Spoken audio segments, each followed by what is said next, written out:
What's up in War Eagle War Report family? Your man Ike Jones. We are here morning drop style. We're talking about little Auburn basketball this morning. For those of you who do not know, Wendell Green Jr. has decided he is moving on from Auburn. What does that mean for the future of Auburn next season, specifically at the point guard position? We are going to talk about it right here on the morning drop. Y'all know how we do. Let's drop it on them. You are now listening to the War Report. Drop. Morning drop time. Your guy Ike Jones in here, rocking solo this morning, man. Talking a little Auburn basketball. Wendell Green Jr., point guard, rising senior, has decided he's going pro. Not what I expected, but hey, listen, man, it ain't about my expectations. It's about these young men and their lives. Wendell Green announced yesterday via his social media that he will forego the remainder of his eligibility. He didn't say specifically foregoing his eligibility, but did not say that he'd be entering the transfer portal. He said he'd be pursuing his career professionally, declaring for the NBA draft. So first and foremost, shout out to Wendell Green and a phenomenal career, a collegiate career here at Auburn. Did a lot of great things. Coach Bruce Pearl had nice things to say about him in his post on Twitter in regard to the leadership or the tenacity, excuse me, that Wendell Green approaches the game with. A lot of competitiveness, a ton of confidence that he exuded out there on the floor, and he's going to be missed. Listen, his productivity is noteworthy. So we're definitely going to miss Wendell Green next season, but a lot of things yet to be ironed out for Auburn basketball. I see a lot of you guys jumping in here this morning, and I appreciate you all for joining me this morning right here on the morning drop. You already know what you need to be doing, which is sharing the video. Make sure we get some more people in here on this conversation because we have a lot to talk about in regards to this, because Wendell Green was a heavy contributor, and we'll get into the numbers here in just a minute, and the kinds of things that he needs to be, that we need to replace for Auburn to get to a successful level next season. But share the video, get some more people involved. Make sure you're using the hashtag Get Your Weight Up at the War Report. At your guy Ike Jones, TWR Ike Jones. Let me know that you're in here watching, because it does a little something for me to know that y'all are out here checking me out and sharing with other people, because that makes me feel special. And I know you guys want me to feel special because y'all love me. I love y'all. It's how we do it, family. And make sure you go ahead and show the love with the thumbs up on the video. Like the video if you haven't already. Subscribe to the channel, and you will be better for it, because, you know, we don't do nothing but the best over here at the War Report, and you can join in on that awesomeness. All right. So anyway, let's get into it. Let's talk about Wendell Green. All right. So just taking a look at what he has done over his career. He's done some amazing things. Like, I know that he's taken a lot of flack for the late game shots and shot selection, and we'll get into that portion. But right now, let's heap the praise before we get into some of the other things.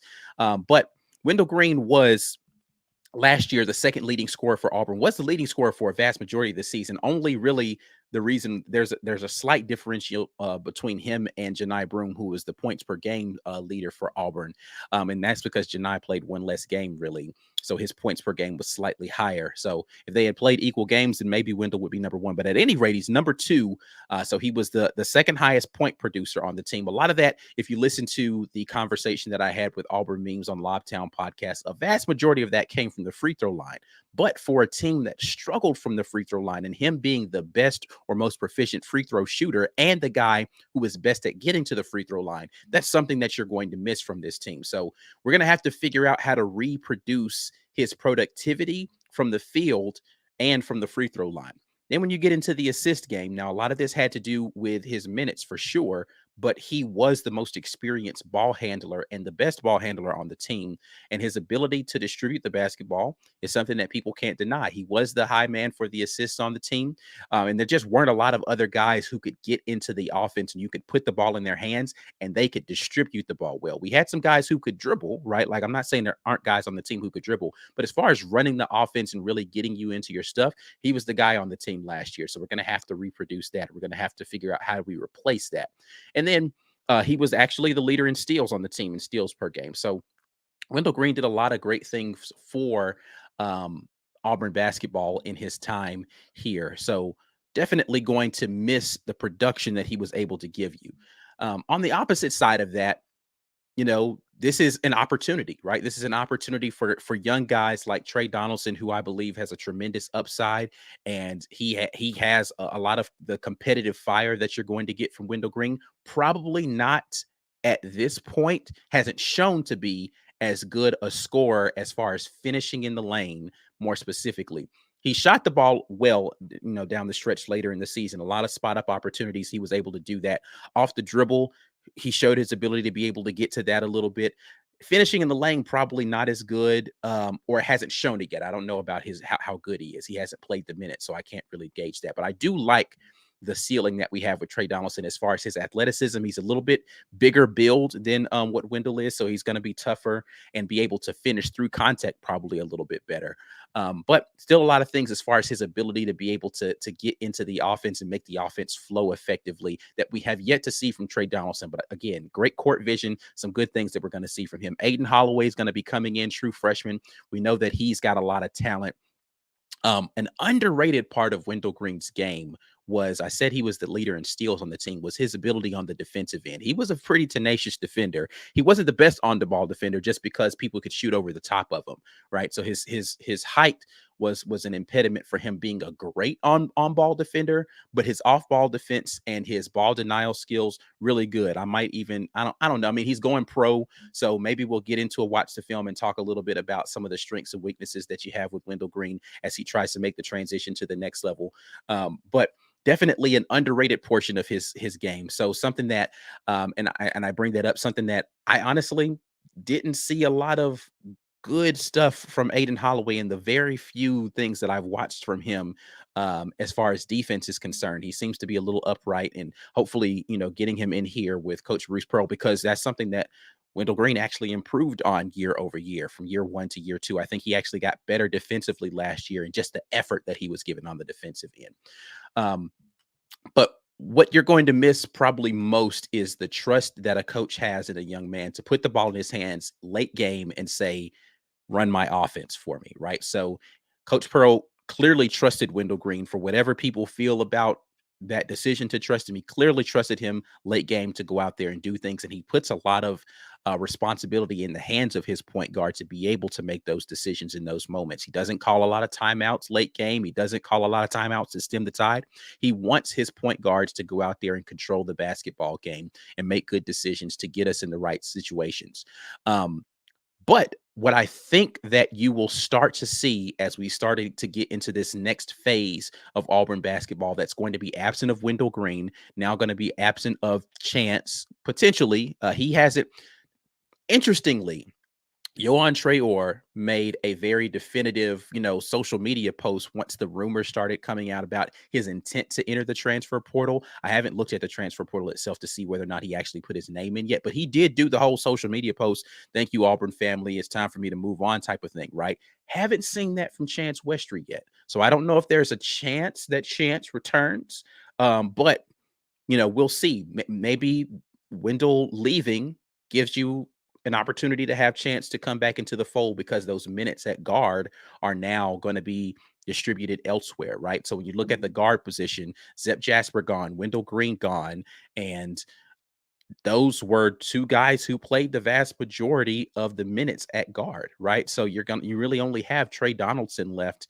That was a guy that was getting guard minutes, and KD Johnson, right? So KD Johnson's not going to play point for you. He's not going to be, even though he got better at that. KD actually did get a lot better at his ability to facilitate and play within the system a little bit more. And KD does have that late game, put the ball in his hands kind of drive and motor that you want. But he's not going to play a ton of point guard for you, right? He's not really a distributor in that way, in my opinion. I haven't seen him do it, so I can't attribute something to him that I've never seen him do. But KD Johnson and Trey Donaldson are really your only returning guards on this team. And Trey, to me, is the true point guard of those two. Aiden Holloway, from a size perspective, is really a point guard, but he's more of a scoring guard, right? Like, he's a small scoring guard. He can distribute a little bit.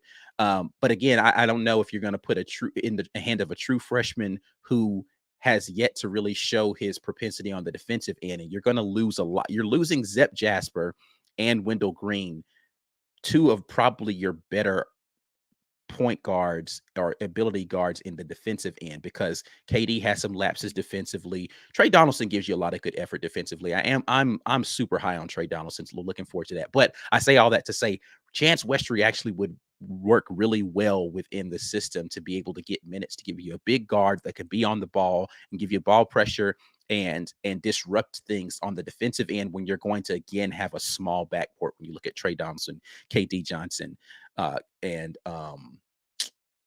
not Zep Jasper. Who am I missing there? I just said the name like, oh, and Aiden Holloway coming back, right? So you're going to have a small backcourt if you don't get one of those bigger guards. But the answer could be the transfer portal. I'm just talking about people we currently know that are wearing Auburn uniforms and have scholarships here at Auburn, right? So a lot left to be figured out when it comes to the point guard position. Specifically, that backcourt is going to look a lot different next year, and we're going to have a lot of things that are unknowns. So I'm looking forward to seeing kind of how this coaching staff approaches that. It's really big for us, though, right? There's a lot of guards that are available in the transfer portal who would not really want to come and then have to sit the bench, or you have to figure out how to convince Wendell Green to be okay with taking a lesser role in his senior season, right? So like it puts you in a really tough spot because you want to get some more height, maybe a little bit more shot making ability in your backcourt. But how do you do that without offering that guy starter minutes if he was a starter somewhere, or he was potentially going to be a starter wherever he was before, or there's a lot of other programs where he could go start? And it's not the same as football where you have to go to a Power 5 conference to be able to get noticed, right? You can be at a group of 5, you can be at one of the mid majors and be stellar as long as you're getting the minutes and the opportunity, right? So though we've seen Coach Pearl and his ability and the staff's ability to get talent to the NBA, it's not the same with the transfer portal in basketball. You can be a stellar standout athlete by yourself at a smaller program and still do really well. The opportunities are still going to be there for you. So in order to coax somebody to that space, you have to have the pedigree, which we do for putting people in the league. And then you have to have the minutes available. Wendell Green moving on actually gives you a lot of minutes availability and hopefully gives you an opportunity for some of your younger guys to step up. But anyway, I have rattled on enough. I really want to hear from you all. So now we're going to go and listen to you guys talk about it. The question for you all is, who is going to step up and replace the productivity? Remember, there's 3 real big areas: points, assists, and steals that Wendell Green were providing for you, as well as the leadership and the intangibles that you have as far as his ability to distribute and get people in the right positions. But who's going to be the guy that steps up for Auburn in that? We're going to get to the comments here in just a second, but just want to remind you guys, as always, we are sponsored by the Rogue Shop. No, I didn't have some fancy transition, so I apologize for those of you who are waiting for a Mike G-esque random transition. But anyway, rogueshop.com is where you guys want to go. Code RAPPORT is what you want to use to let them know that the War Report sent you over there. We appreciate everybody who's continuing to support the War Report by supporting the people who support us, and that includes our sponsors like Rogue Shop. But we'll get in here to the comments section, and we're going to hear from you all. And I'm going to start the bidding off with Leanne, an adamant Auburn fan, seen her at plenty of games out here, but says, told y'all it would be Wendell and not KD leaving. I was never really convinced. So let me say this. I wasn't convinced either of them were going to leave. I'm just glad, honestly, that he didn't hit the transfer portal, because selfishly, I don't really want to see Auburn players who I think are really talented go to other teams and flourish. Like I wish them the best and everything, but I don't really want to see y'all flourish. I'd rather you just go pro, man. Go pro. So no other team can pretend like, they loved you the way that Auburn is going to love you, right? So not upset at that. Hopefully KD Johnson continues in his stick-to-itiveness and wanting to stay with the program, but definitely you did call that for sure. Let's get here to some more comments. And see, listen, Haley speaking my mind. I didn't even see this. If he's going to leave, at least he isn't transferring. That's what I'm talking about. See, Haley, you understand what I'm saying. Yeah. You know what I'm saying? I just don't want him transferring somewhere else, man. Haley. Let's see here. P Pass says, I want to wish the man good fortune. He earned his opportunity. Absolutely, man. I'm not gonna, there's some things, that I could say that probably wouldn't be the most positive about him. I don't know if today is the day to get into that. But there are some things that were potentially issues with Wendell Green and as far as the team. I already talked about it a little bit as far as just do you run it back with him at the starting point guard? Do you try to talk him into taking a sixth man role again, like he did in his sophomore season? Like that's just a tough thing to do, and that's a tough decision for a coach to make. And again, when you're trying to bring in talent from the transfer portal, you need the availability of saying, yes, you can compete for this number one spot. Would Wendell Green be willing to do that? Right. Um, I don't know. I really don't know. I've literally had the only conversations I've ever had with him have been in press conferences that we've never really had conversations like that. So it's difficult for me to make that assessment. But I do think that he can be a professional. I don't know if that he's going to get drafted, right? Like he might make it to a G League team. Definitely could play overseas. He could ball, man. Like the point blank period, the man's got skills. So I do think that he has an ability to go and have a pro career somewhere. So hopefully he'll be able to live out his professional aspirations and make something wonderful for himself. Chris Sanders says, with that being said, let me start with the beginning of his statement. He said, love and respect to Wendell Green. But with that being said, Trey Donaldson season. Yes, it is time for Trey to step up, man. And I do think that he is going to be a guy who's going to embrace the moment. We saw him on the big stage make big shots. He didn't seem to be scared of the moment. As he continues to get the opportunities, I think you're going to see a lot of great things from Trey Donaldson just because he's got moxie, man. And I think that he's going to go out there and he's going to compete really hard. And he's going to do some great things for Auburn next season. Definitely looking forward to seeing how that plays out. Let's see. Jonathan Boyson says, I think Donaldson will be a good finisher due to his size. And I mean, so I agree that his size should contribute to his ability to finish. I just haven't seen it. Again, I've seen him go to the hole. I've seen him take contact. I haven't seen him finish through contact really well. And I haven't seen him really be crafty in the lane. He's got a lot of bounce, but he hasn't really figured out how to put all of that stuff together, his size, his strength, and his bounce together to be able to finish in a crafty way in the lane. I think that he needs to work on his like 5 feet and in finishes a little bit more. Maybe develop a floater, maybe develop, some stuff where he can embrace like he's just got to figure out how to be crafty in the lane. He's got all the athleticism to do it. I just haven't seen him do it yet. Again, that doesn't mean that he can't do it. Just because I haven't seen it doesn't mean he can't do it. Listen, I didn't know that Leo Berman could dunk off two hands. I didn't know until I saw it. When I saw him do it, I was like, you mean to tell me you had that in your bag the whole time and you just out here chucking up threes instead of going to the lane, flushing on people, my guy? Is that what we doing? Go to the lane and flush on somebody. So I didn't know. So that doesn't mean Trey can't do it. I know he's got bounce. I know that he can take contact. I need to see him do it a little bit more consistently, though. Haley jumps up and asks a good question. Wonder who steps up in the leadership position for this team. This is a big question, I think, for this team going into next season, because your seniors on this team, right? So we still don't know what Alan Flanagan is going to do, and I've heard a lot of the speculations regarding his dad and the movement in that regard, but we still don't know what Alan Flanagan is going to do. Jay Will, though he's a senior and likely to return, I don't know that he's going to go test the waters professionally. Could, I don't know. But he doesn't strike me as like a vocal leader. Chris Moore is probably a really motivational vocal leader that you're going to have on the team, but is Chris Moore going to play the kind of minutes that you're going to need to be that kind of leader? He is a guy who can motivate and lead you with his effort, but he's not going to be the bucket getter. Like when I think leadership in terms of basketball, I think of either one of two things, and it's usually going to come from your guard position.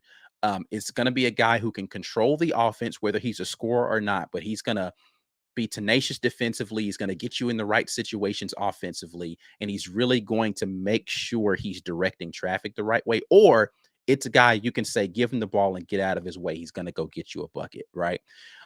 As much as I think Janai Broome is a bucket getter, I don't know that he's that kind of dude. Maybe in this next season, he's going to show me a little bit more in that regard.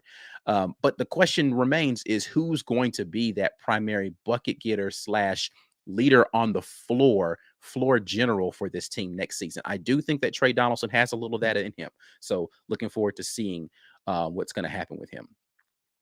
Let's see. I actually like this one more chance shirts. This is clever. Chris, kudos to you for this right here. One more chance. Corey Weber starting the campaign for Denver Jones. So Denver Jones is going to look really good in orange and blue.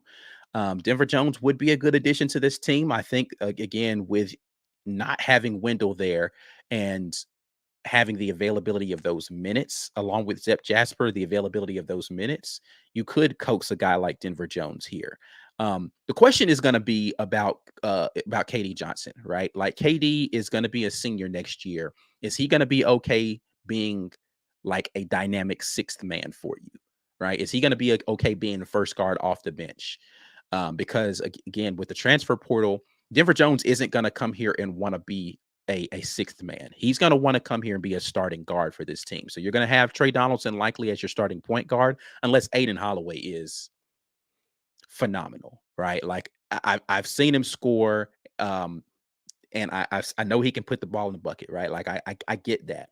But there's more to playing basketball than that, right? Like he's got to, and I haven't seen him do it against elite play that you're going to see, and the physical play that you're going to see here in this league, right? So is it going to translate? We don't know the answer to that.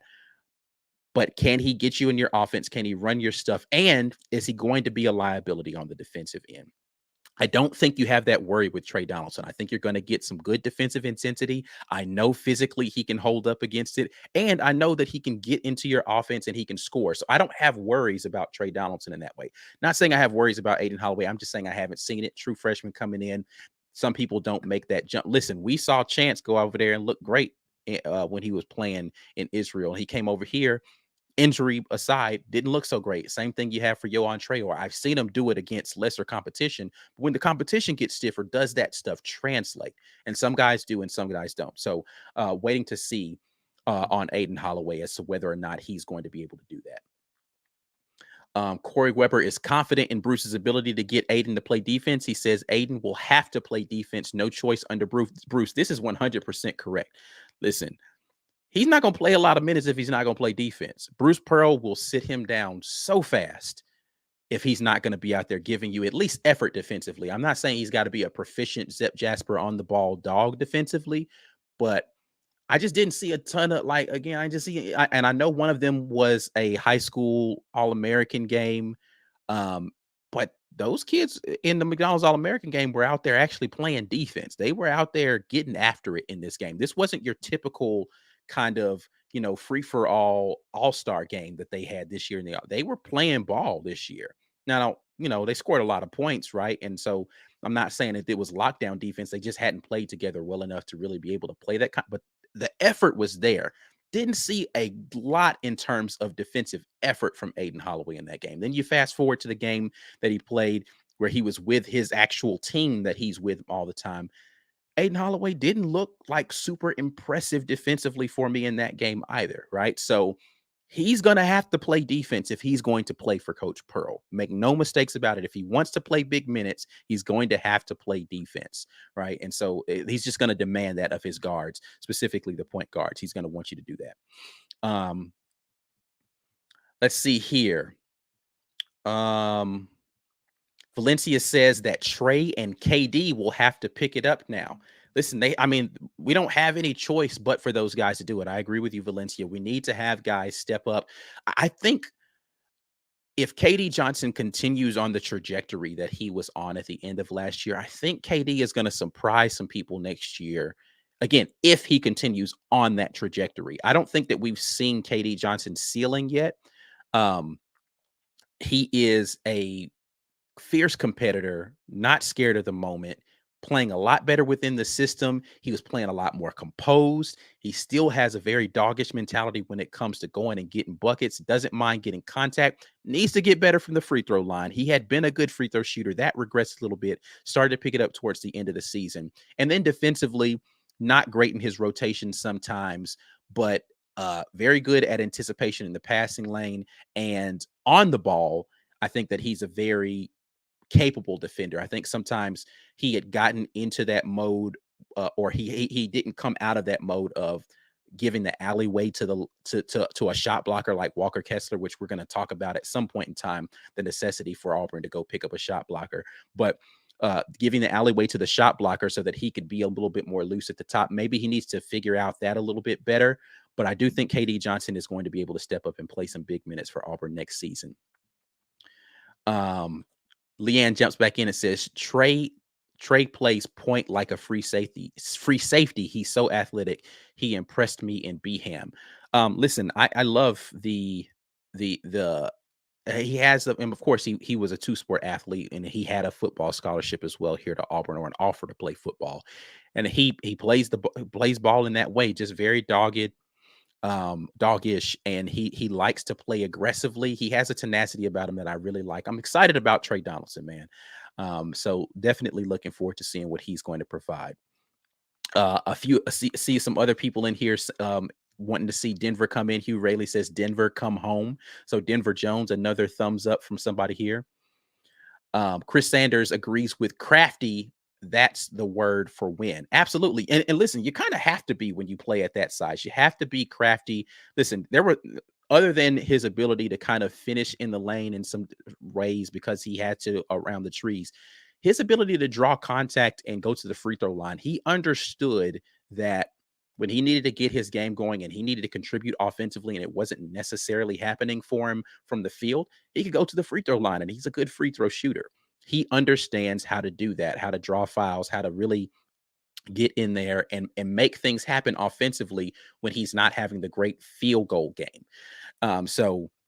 And then he was a wizard out there with the ball. His ball handling skills were good, and his ability to find players and scoring position was good. I mean, Wendell's a good basketball player, man. I don't get really a lot of the bashing that happens for him. Well, I do get the bashing that happens for him. I think it's a little heavy-handed because you have to, in order to bash him in the way that you do, you have to ignore a lot of the good stuff that he does to land on we don't want Wendell on our team. Like, I just don't know how a guy who's that good at basketball, you say, I don't want him on your basketball team. But I do understand where the bashing comes from. It is what it is. Let's see. See some conversation about Wes Flanagan. I'm not going to get into rumors and innuendo. If something concrete happens about that, we'll come back and talk about Wes Flanagan. Let's see. Well, let's see what else we got out here. Corey Weber saying KD needs to focus less on the crowd and get back on D. Listen, not every team's pushing in transition. I think that's a situational awareness thing that KD needs to do. If he understands that this is a team that's going to push the rock, then, hey, man, we'll celebrate during the timeouts, my guy. You need to get back. But definitely is something that he needs to work on in regard to if the team is going to push the ball on a make or miss, then it's not time to show out for the cameras. We got to get back. So he definitely has to be a little bit better in a maturity sense situationally about things like that. But listen, KD is going to be that guy, and the crowd loves him for it. And he's going to love him back. So I love what he's doing. Let's see here. Chris Sanders says, love KD. Hope he does have a great offseason. If he's out there if KD can really, they talked about him working on not shooting the line drive as much on his 3-point, and that helped him to get a little bit better and getting more lift on his shot. If he continues to work on things like that, and this is something I've talked about with him and Flanagan, really just all the guards, and they work on the mid-range. They work on the mid-range a little bit more. I just don't know how you stop guys that have that ability to go by you with the first step. Like Trey Donaldson has a good first step, KD Johnson, good first step, Alan Flanagan, again, TBD as to whether or not he's returning, great first step, good athleticism, good jump, leaping ability. If you can get to the first step and get somebody off guard and then put the brakes on and really have a proficient mid-range game, man, you're going to be an unstoppable guard. Listen, I watched a little bit of the women's Final Four or championship game last night, and I can't remember the young lady's name, but the guard for LSU is a perfect example of that.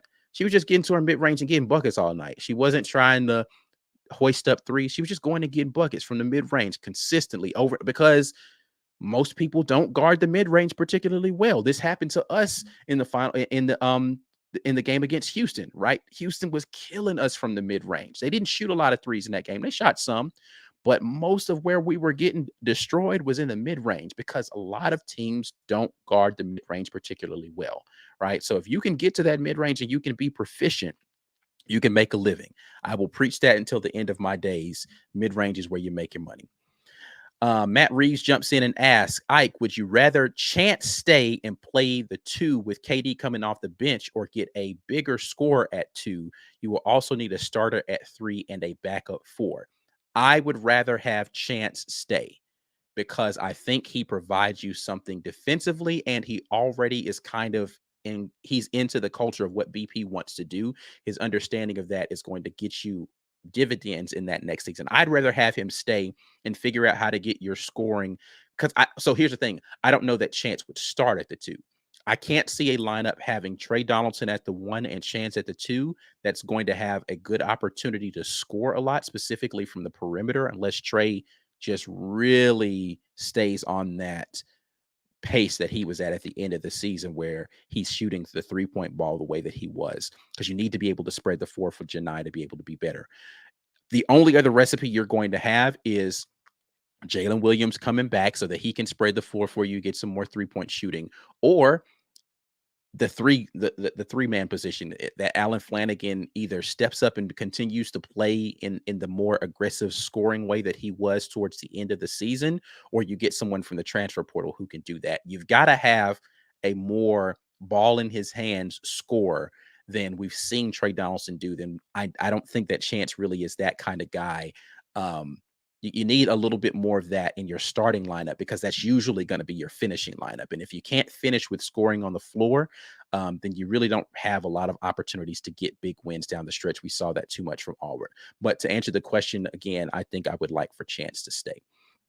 A lot more stuff that's going on here. I don't want to take up you guys' day too much, but I do want you guys to head over to the Rogue Shop, man. I'm about to get out of here, but you go to the Rogue Shop and make sure that you use code RAPPORT when you do that. RogueShop.com is America's #1 online dispensary, and you can get everything you need from things for sleep, stress, anxiety. They got you covered right there at the Rogue Shop. Make sure you go check them out. Use code RAPPORT. We're about to get out of here, man. We appreciate you all dropping in with us this morning. If you're here watching this later, make sure you leave your comments down in the comment section on how you feel like Auburn can replace the productivity from Wendell Green leaving the season or leaving the team this season. But that's it, man. I'm out of here. Until next time, as always, War Eagle. Peace.